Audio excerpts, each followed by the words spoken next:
우리가 이 세상에서 받는 평가는 마지막 날 주께서 우리를 평가하시는 것과 다를 수 있습니다. 사람들에게 많이 알려지고 때로 칭찬받는 인생이라 할지라도 모든 것을 아시며 모든 것을 꿰뚫어 보시는 주님께서는 다른 평가를 내리실 수가 있습니다. 교회도 마찬가지입니다. 사람들에게 많이 알려진 그리고 살아있는 교회라 사람들에게 여겨지는 교회라 할지라도 지난주 살펴본 4대 교회 예처럼 주님께서 보실 때는 실상은 죽어있다라는 평가를 내리실 수가 있습니다. 우리는 이러한 말씀을 두렵고 떨림으로 받아야 합니다. 오늘의 교회가 4대 교회와 같은 평가를 받지 않을까 두려워하는 마음이 있어야 합니다. 또 오늘 빌라델피아 교회에게 주시는 말씀도 빌라델피아 교회는 사람들이 보기에는 힘이 약한 연약한 교회였습니다만 우리 주님은 빌라델피아 교회 성도들을 기뻐하셨고 또 칭찬하셨습니다. 소아시아 7교회 중에 2교회만 책망을 받지 않고 칭찬만 받았는데 그 2교회 중 하나입니다. 하나는 앞서 살펴본 서모나 교회요, 두 번째는 오늘 살펴볼 빌라델피아 교회입니다. 오늘의 교회는 많은 성도들이 모이는 교회가 되었습니다. 또 여러 시스템, 좋은 시설 갖춘 교회입니다. 그런데 우리가 익숙한 이런 환경, 이런 모임에 참여한다고 해서 우리의 믿음이 주께 칭찬받는다고 생각하면 안 됩니다. 우리 주변에 있는 여러 지역교회, 때로 미자립교회, 사람들이 보기에는 연약해 보이는 교회 공동체여도 주님께서 기뻐하시고 칭찬하시고 참으로 존귀하게 여기는 교회들이 있습니다. 빌라델피아 교회를 통해서 주께서 왜 이 교회를 칭찬하셨고 또 우리가 이 교회를 통해 본받아야 될 모습이 무엇인지를 깨닫고 우리의 신앙에 적용해야 합니다. 빌라델피아 이 지역은 소아시아 7교회 중에 4대라는 4대 교회가 있었던 지역에서 그 다음으로 나타나죠. 동남쪽으로 약 48km 떨어진 지역에 있습니다. 지도상에 보시면 4대 교회가 가장 가까운 곳에 있었죠. 그래서 에베소에서 출발해서 북쪽으로 쭉 올라가서 다시 동남쪽으로 내려오는 그래서 6번째 교회입니다. 4대 지역과 가까웠기 때문에 지리적으로 4대 교회가 처한 상황과 흡사합니다. 그 상황은 바로 비옥한 고원지대이고 강과 산이 어우러지는 곳이었지만 화산 지역이고 또 그래서 지진이 많이 일어나는 지역이었습니다. 지난주 살펴본 4대 교회도 주후 17년에 큰 지진이 일어나서 거의 진멸될 정도로 도시가 붕괴되었다는 말씀을 들었을 겁니다.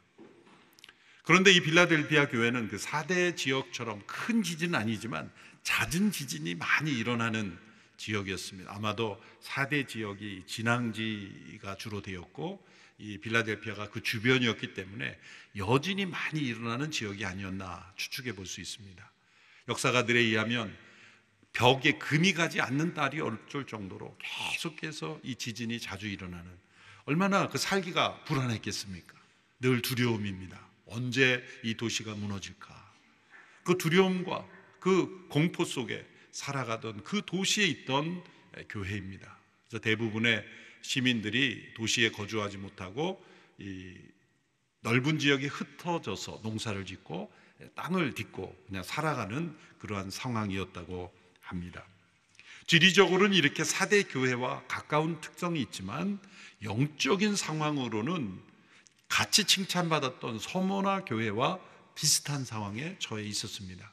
그 비슷한 상황이라는 것은 뭐냐면 핍박을 받는 것인데 그 1차적인 핍박이 바로 유대 공동체로부터 추방을 당하고 배척을 받는 핍박이었습니다. 다시 하나님의 말씀을 거슬러 올라가 보면 요한계시록 2장 9절 후반부의 말씀에 이런 말씀이 나옵니다. 또 내가 자칭 유대 사람이라 하는 사람들의 모욕도 알지만 실은 그들이 유대 사람들이 아니라 사탄의 집단이다.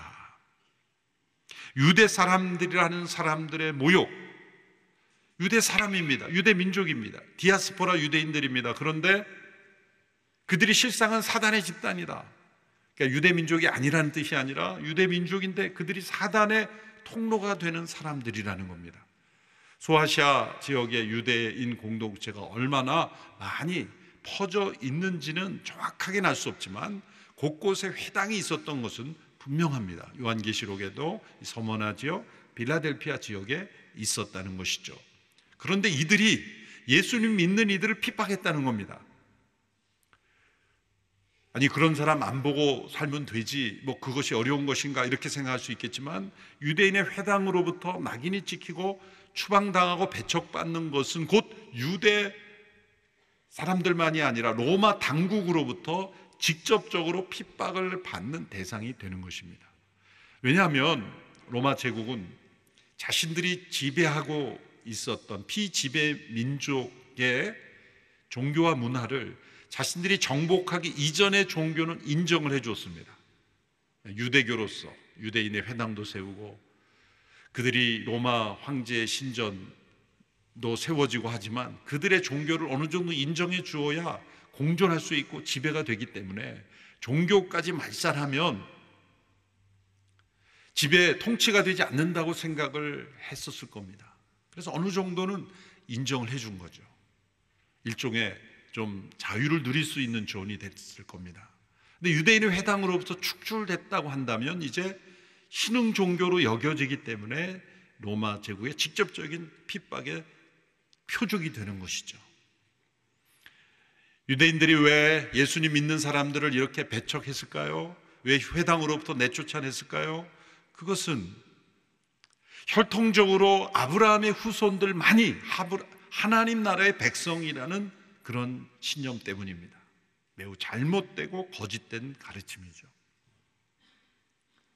하나님께서 아브라함을 택하실 때 창세기 12장에 보면 땅의 모든 족속의 복의 근원이 되게 하신다는 계획으로 그런 목적으로 아브라함을 택하셨습니다. 아브라함뿐이 아니라 아브라함 후손들도 마찬가지입니다. 하나님 나라의 선교를 위해서 선택한 것입니다. 그런데 그들은 자신들만 하나님 나라의 백성으로 선택받았다는 잘못된 선민의식을 가졌던 것입니다. 그래서 예수님 믿는 이들은 하나님 나라를 위해 자리가 없다라고 생각했고 그들을 배척한 것입니다. 로마로부터 핍박을 받도록 그렇게 내밀었던 것이죠. 이러한 잘못된 흐름 속에서 빌라델피아 성도들은 서머나 교회의 성도들처럼 핍박을 받았습니다. 주님은 그 유대인의 회당에 있었던 이들을 가리켜 사단의 집단이다, 이렇게 분명하게 평가를 내리십니다. 3장 9절에도 보면 이 빌라델피아에 있었던 유대인의 회당을 사단의 회당이다, 사단의 집단이다, 주님께서 그렇게 평가를 하십니다. 이렇게 배척받고 그리고 핍박을 당할 수밖에 없는 상황에 있는 빌라델피아 성도들에게 주님이 자신을 어떻게 소개하는지를 주목해 보셔야 합니다. 3장 7절의 말씀이죠. 함께 읽겠습니다. 너는 빌라델피아 교회의 사자에게 이렇게 써라. 거룩하고 참되시니 다윗의 열쇠를 가지시니 곧 열면 닫을 사람이 없고 닫으면 열 사람이 없는 이가 이렇게 말씀하신다. 거룩하고 참되신 분, 곧 다윗의 열쇠를 가지신 분이 말한다. 열면 닫을 자가 없고 닫으면 열 자가 없는 분입니다. 다윗의 열쇠라는 것은 무엇입니까? 다윗을 통해 계시된 하나님의 나라의 완전한 권세를 가지신 분이라는 겁니다. 그 나라에 누가 들어가고 또 누가 들어갈 수 없는지를 결정할 수 있는 열쇠를 가지신 분이 바로 예수 그리스도시라는 겁니다. 왜 이 말씀이 그들에게 중요합니까? 유대 공동체 사람들이, 예수 그리스도를 믿는 사람들은 너희들은 하나님 나라의 백성이 아니야 라고 스스로 자신들이 열쇠를 가진 이 행세를 하지 않았습니까? 주님은 말씀합니다. 그들이 열쇠를 가진 게 아니다. 열쇠는 나에게 있다. 너희는 그들에게는 쫓겨났을지 모르지만 쫓겨난 것이 아니다. 하나님의 나라의 백성으로 나는 너희들을 환영한다. 내가 열면 닫을 자가 없고 내가 닫으면 열 자가 없다. 하나님의 나라에 들어가는 절대적 권세와 그 나라의 백성이 되는 것은 바로 나에게 달린 것이다. 그들에게 달린 것이 아니다. 속지 마라. 그들은 거짓말을 행하고 있다. 그들에게서 상처받지 마라. 그들은 지금 사탄의 통로가 되고 있을 뿐이다. 다윗의 열쇠를 가지신 분은 예수님이시다. 이 다윗의 열쇠라는 말은 열왕기하 18장과 이사 22장에 등장합니다. 그것은 히스기야 시대의 왕실의 관리였던 엘리야김이라는 사람이 아수르의 왕과 서로 이렇게 타협 혹은 협상을 하는 대표단으로 파송을 받는데 그때 전권을 위임하면서 나온 말이에요. 다윗의 열쇠를 내게 줬다. 그러니까 내가 잘 결정해라 그 말인데, 이사야 선지자는 그 엘리야김의 직분을 이용해서 메시아에 대해 예언을 한 거죠. 이사야 22장 22절의 말씀, 이런 말씀이 있습니다. 내가 다윗의 집에 열쇠를 그의 어깨에 두겠다. 그가 열면 닫을 사람이 없고 그가 닫으면 열 사람이 없을 것이다. 바로 이 말씀을 주님께서 이사야서를 인용하심으로 자신이 누구인가를 설명하고 있는 거예요. 요한계시록에 나타난 모든 주님께 대한 표현은 구약의 예언서에 나오는 모든 표현들을 인용하십니다. 오늘 이 말씀은 이사야서를 인용하신 것이죠. 주님께 그 열쇠가 있는 것입니다. 하나님 나라에 들어가는 문제, 누가 하나님의 나라의 백성인가? 유대인들이 아니다. 회당의 지도자들이 아니다. 우리 주님이 그 열쇠를 갖고 있는 것이다. 얼마나 격려가 됐겠습니까? 더 나아가 칭찬하십니다. 3장 8절의 말씀이죠. 우리 같이 읽습니다. 시작. 내가 내 행위들을 안다. 보라, 내가 내 앞에 열린 문을 두었으니 아무도 그 문을 닫을 수가 없다. 이는 내가 힘이 약한 가운데도 내 말을 지키고 내 이름을 부인하지 않았기 때문이다. 그들이 유대 공동체로부터 배척받고 축출당하고 로마로부터 핍박을 받기 시작했을 때 그들의 인생의 문, 믿음의 문, 기회의 문이 닫힌 것으로 여겨졌을 겁니다. 그런 상황에 있는 그들에게 주님이 말씀하십니다. 내가 내게 열린 문을 두었다. 문이 닫힌 것이 아니다. 주님이 문을 열어두셨다는 겁니다. 얼마나 큰 격려가 되었겠습니까? 필라델피아 성도들에게 주께서 말씀하신 열린 문이란 무엇일까? 학자들이 뚜렷하게 두 의견이 나누어집니다.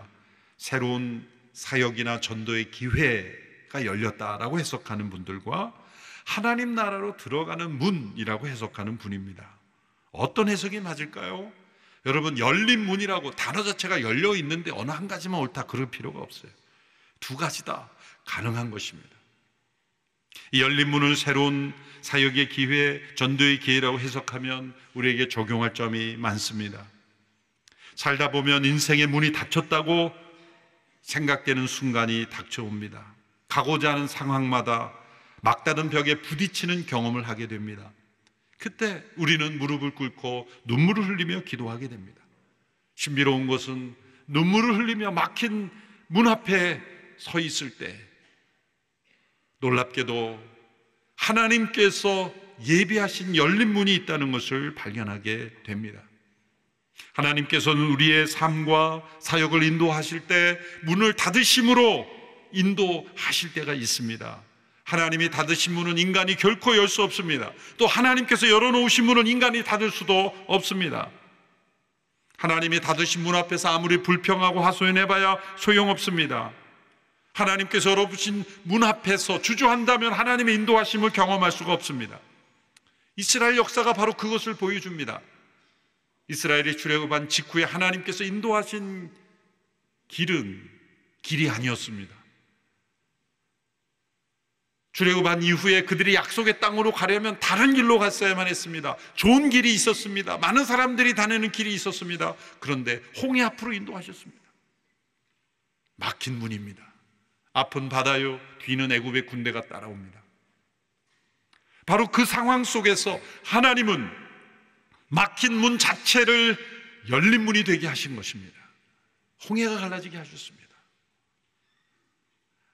하나님께서 때로 우리에게 닫힌 문을 주시는 것은 모든 열쇠가 주님께 있다는 것을 깨닫게 하시고, 주님이 그 문을 열어주시는 것을 경험케 하시려고 닫힌 문을 우리 앞에 두시기도 하시는 것입니다. 때로 그 문이 아니라 다른 문으로 우리를 인도하시기도 합니다. 중요한 것은 열쇠를 가지신 분이 예수 그리스도이시라는 것. 그 문이 열릴 수 있게 인도하신 분은 바로 주님이시라는 것을 우리가 잊지 않는 것입니다. 열린 문을 또한 하나님 나라의 문으로 해석하는 것도 중요한 의미입니다. 예수님은 스스로 구원의 문이라고 표현하셨습니다. 열린 문은 구원의 문입니다. 요한복음 10장 9절의 말씀을 우리 함께 읽어보겠습니다. 시작. 나는 문이다. 누구든지 나를 통해 들어오는 사람은 구원을 얻고 들어오고 나가면서 꼴을 얻게 될 것이다. 예수님이 구원의 문이십니다. 전 인류가 멸망당한 노아 홍수 심판 때 구원의 방주에는 문이 하나밖에 없었습니다. 하나님의 성막, 하나님의 성전에도 문이 하나밖에 없습니다. 오직 구원에 이르는 문은 하나의 문밖에 없다는 걸 알려줍니다. 시편 118편 20절에 이는 여호와의 문이니 의인들이 그리로 들어갈 것이다. 의인들만 들어갈 수 있는 문이 있다는 것입니다. 이 문은 오직 예수 그리스도 그분입니다. 예수 그리스도 외에 다른 누구도 구원 얻을 만한 이름이 없습니다. 하나님께서 다른 이름을 우리에게 주신 일이 없기 때문이죠. 어떤 이들은 종교도 다양한데 다 구원의 문이 되지 않을까요? 그렇지 않습니다. 다른 모든 종교는 이 세상에서 이 세상으로 옮겨지는 것입니다.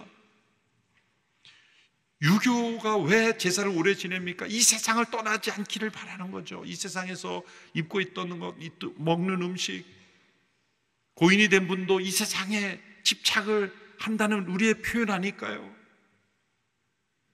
가우타마 붓다는 죽음 이후에 대해서 질문하는 제자의 물음에 nothing, 아무것도 없다고 답변했을 뿐이에요. 그런데 죽음 이후에 이를 위해서 뭔가를 막 하죠. 불교에서 타종교를 비난한 것 같아서 죄송합니다만은, 죽음 이후에 아무것도 없다고 하는 종교에서 왜 죽음 이후에 뭔가를 하냐 이거죠.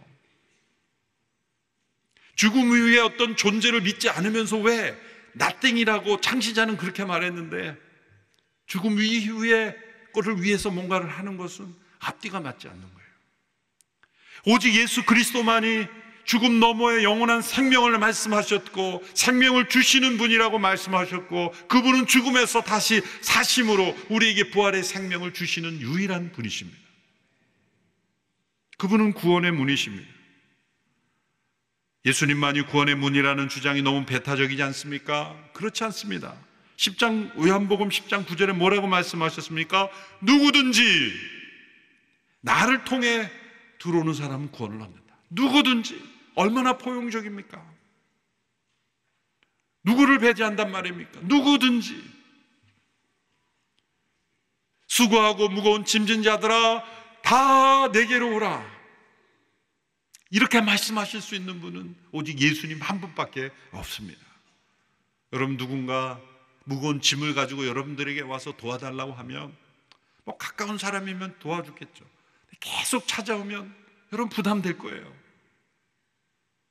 가까운 친척도 계속 도와달라고 하면 부담이 될 거예요. 힘든 고민을 매일마다 말하면 이제 그만 좀 전화하라 그럴 거예요.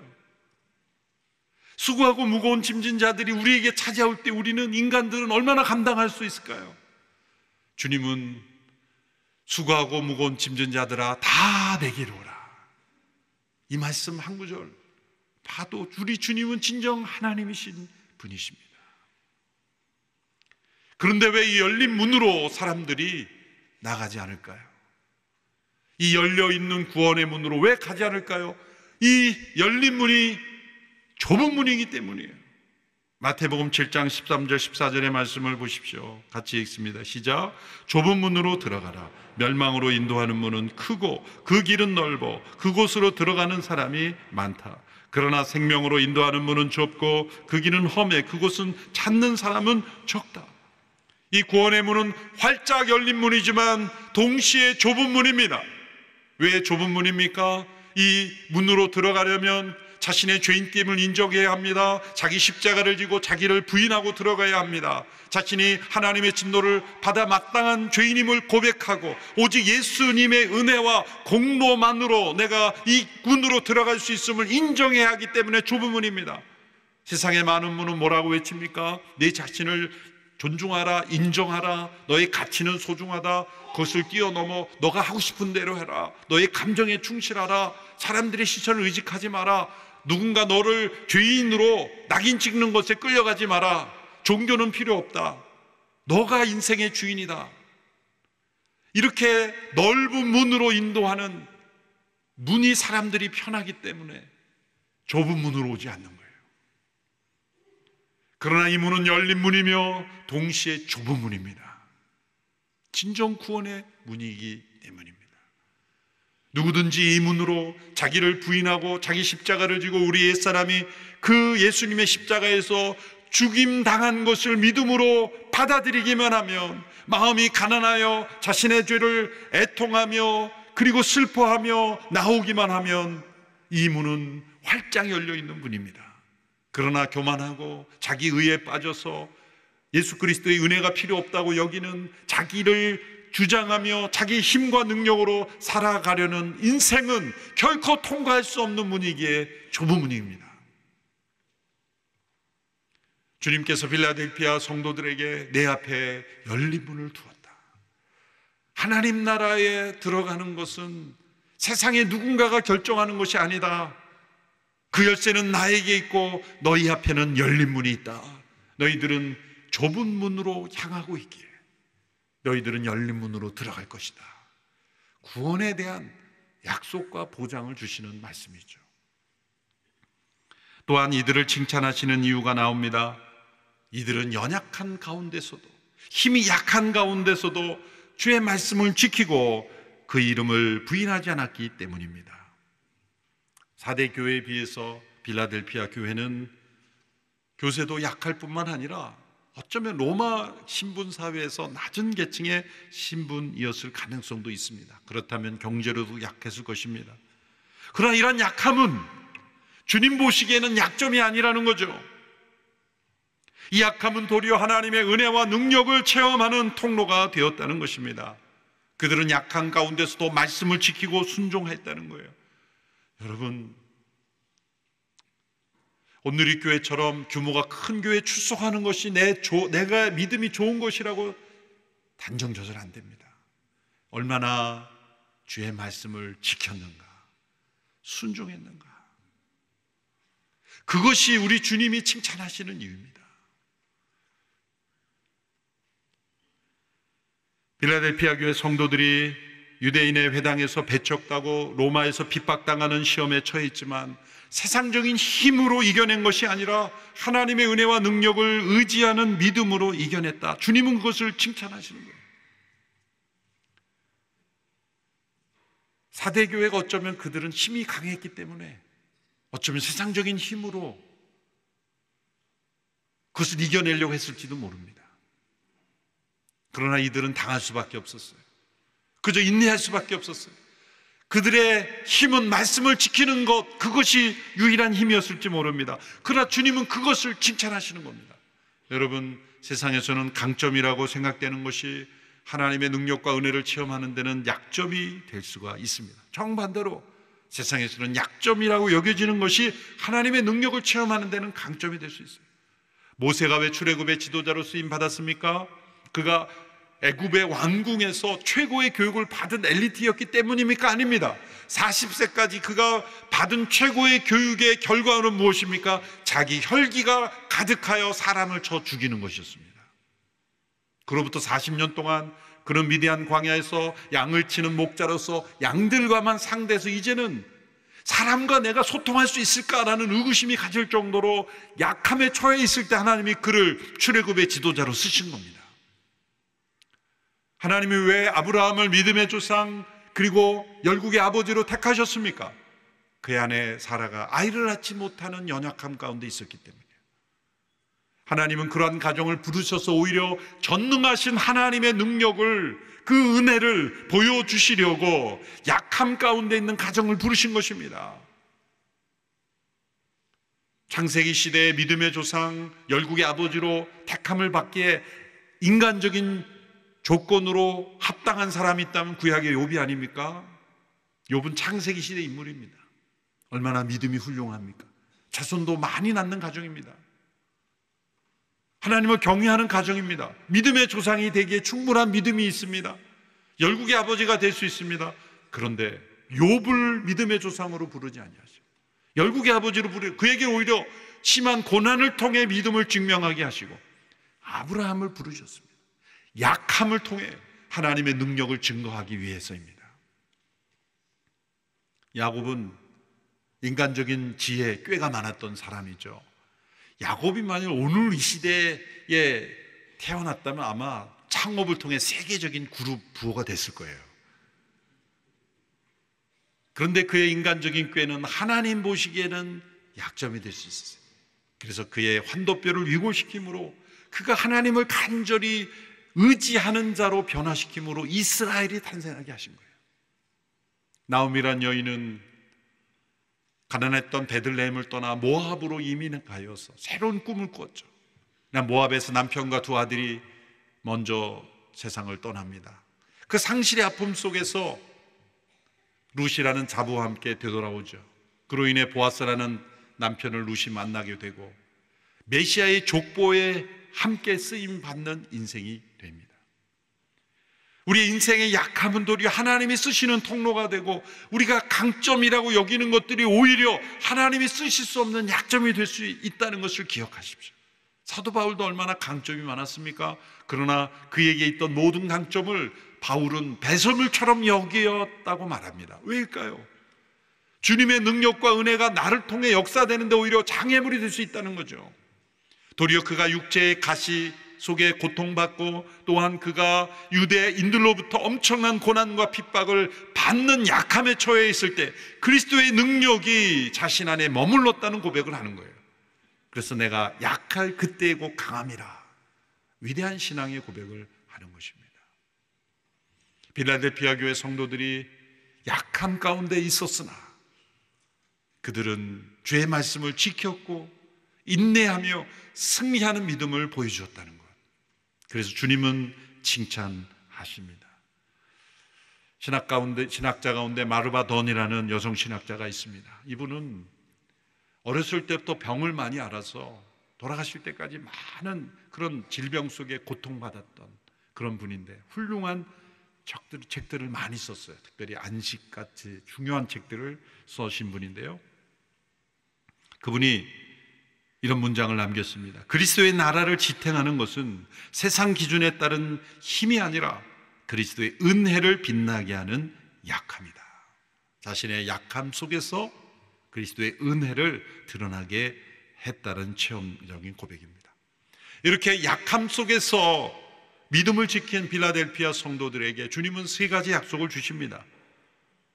첫째로 그들의 대적자들이 그들 앞에 무릎을 꿇게 된다는 거예요. 3장 9절 후반부의 말씀 함께 읽습니다. 시작.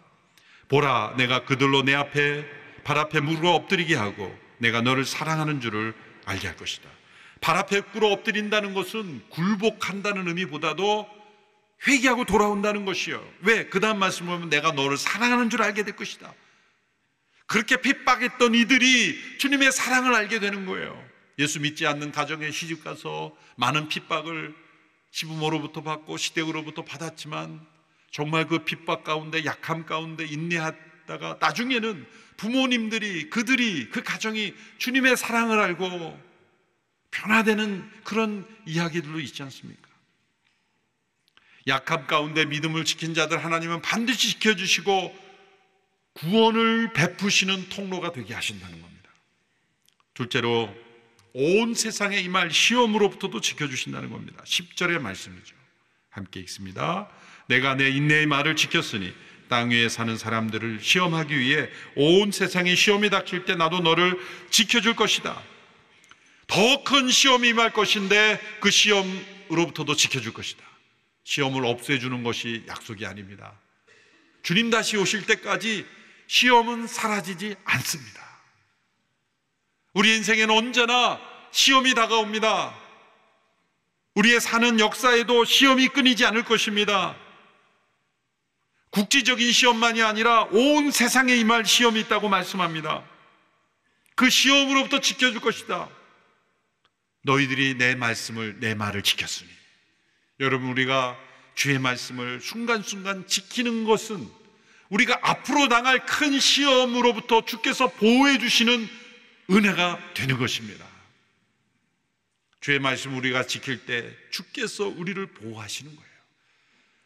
우리를 보호하시기 위해 말씀을 주신 거예요. 셋째로, 이기는 자를 하나님의 성전에서 기둥을 삼겠다고 말씀합니다. 12절의 말씀입니다. 함께 읽습니다. 이기는 사람을 내가 내 하나님의 성전에서 기둥으로 삼을 것이니 그가 결코 다시는 성전을 떠나지 않을 것이며 내가 내 하나님의 이름과 내 하나님의 도성 곧 하늘에서 내 하나님께로부터 내려오는 새 예루살렘의 이름과 내 새 이름을 그 사람 위에 기록할 것이다. 지진의 충격, 두려움으로 늘 마음 졸이며 살아갔던 성도들에게 결코 무너지지 않는, 흔들리지 않는 하나님의 성전의 기둥이 되게 하시겠다는 말씀은 얼마나 좋은 상급의 약속입니까? 여러분, 이 땅에서 우리가 약함 속에서도 흔들리지 않는 믿음으로, 인내로 살아가면 영원한 나라의 성전에서 기둥이 되게 하신다는 겁니다. 그리고 기둥 위에 세 가지 이름을 새겨신다고 말씀했습니다. 하나님의 이름과 우리 주님의 새로운 이름과 새 예루살렘의 이름을 새겨준다. 이름을 새겨준다는 게 어떤 뜻일까요? 그래서 하나님을 친밀하게 하는 연합의 축복을 주신다는 거예요. 이렇게 빌라델피아 교회 성도들을 격려하시고 칭찬하시고 약속을 주셨습니다. 이제 우리는 이 빌라델피아 교회 성도들과 같은 믿음이 되기 위하여 3장 11절의 말씀을 마음에 새겨야 합니다. 11절의 말씀 같이 읽습니다. 시작. 내가 속히 오리니 내가 가진 것을 굳게 잡아 아무도 내 면류관을 빼앗지 못하게 하리라. 주님은 속히 오실 것입니다. 올해 표어가 주 예수여 오시옵소서. 한 단어를 괄호로 던다면 속히 오시옵소서. 이것이 우리의 간절한 기도가 될 때 우리의 믿음은 이 세상에서의 모든 시험을 이길 것입니다. 시험이 있는 것이 문제가 아니라 주께서 다시 오실 것을 소망하지 않는 믿음이, 다시 오실 것을 소망하는 믿음이 없는 것이 장애물입니다. 우리의 약함이 장애물이 아니라 약함을 통해 역사하시는 하나님을 바라보지 않는 것이 장애물입니다. 이렇게 약함 속에서도 시험 속에서도 승리한 빌라델피아 교회 성도들처럼 우리 모든 성도들이 경험하고 있는 어떠한 인생의 문제 속에서도, 시험 앞에서도, 닫힌 문 앞에서도 열린 문 대신 우리 주님과 동행하며 승리하게 되기를 축원합니다. 기도하겠습니다. 하나님 아버지, 우리에게 열린 문이 되시며 다윗의 열쇠로 우리를 다스려 주시니 감사합니다. 주님, 다시 오심을 소망하며 그 믿음으로 인내하며 승리하는 저희들이 되게 하여 주옵소서. 세상은 어지럽고 더 어지러울 것 같습니다. 세상에는 시험이 있고 더 큰 시험이 다가올 것입니다. 그러나 어떠한 시험과 환난 가운데서도 흔들리지 않는 믿음으로 주님의 나라를 바라며 하나님의 성전의 기둥이 되는 약속을 바라보며 그 이름에 합당한 삶 살게 하여 주옵소서. 예수님의 이름으로 기도합나이다.